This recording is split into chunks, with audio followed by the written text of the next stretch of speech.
આજે આપણે જામનગરના પ્રખ્યાત અને બધાની ફેવરિટ ચાટમાંના તીખા ઘૂઘરા બનાવશું. કાંદો લેવો, પછી તેમાં તેલનું મોણ દેવું, પછી બધું બરાબર મિક્સ કરી લેવું. આવી રીતે મુઠ્ઠીભરનું મોણ દેવાનું છે.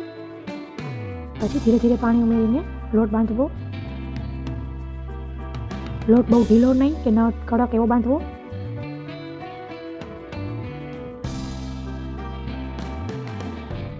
લોટ બંધાઈ જાય એટલે 15 મિનિટ માટે તેને ઢાંકીને રહેવા દો. પછી એક મોટા વાસણમાં બાફેલા બટેકા લેવા, તેને હાથ વડે મેશ કરવા, થોડા કટકા રહેવા દેવા, સાવ મેશ નથી કરી દેવાના. પછી તેમાં બાફેલા વટાણા ઉમેરવા, પછી તીખા લીલા મરચાંની પેસ્ટ ઉમેરવી, આદુનું છીણ ઉમેરવું, પછી મીઠું ઉમેરવું, પછી આમચૂર પાવડર ઉમેરવો. જો આમચૂર પાવડર ઘરમાં ન હોય તો લીંબુનો રસ પણ ઉમેરી શકાય છે. પછી ગરમ મસાલો ઉમેરી બધું બરાબર મિક્સ કરી લઉં.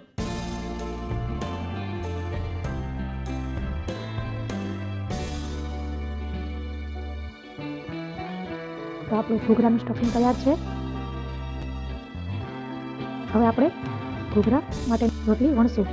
રોટલી આપણે અહીંયા લંબગોળ વણવાની છે.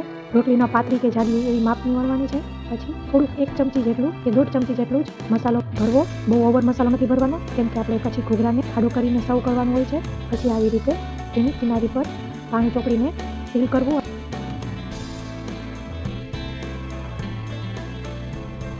અને પછી આવી રીતે કાંગરી વાળવી.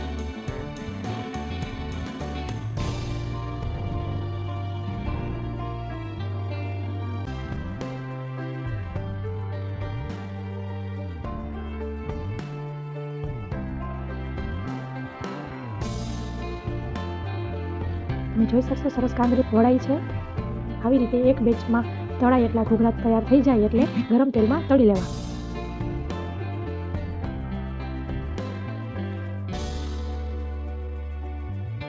વચ્ચે વચ્ચે ઘૂઘરાને પલટાવતા રહેવા.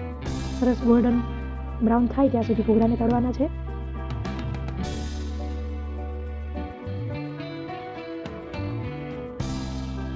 તમે જોઈ શકશો સરસ ગોલ્ડન કલરના થઈ ગયા છે.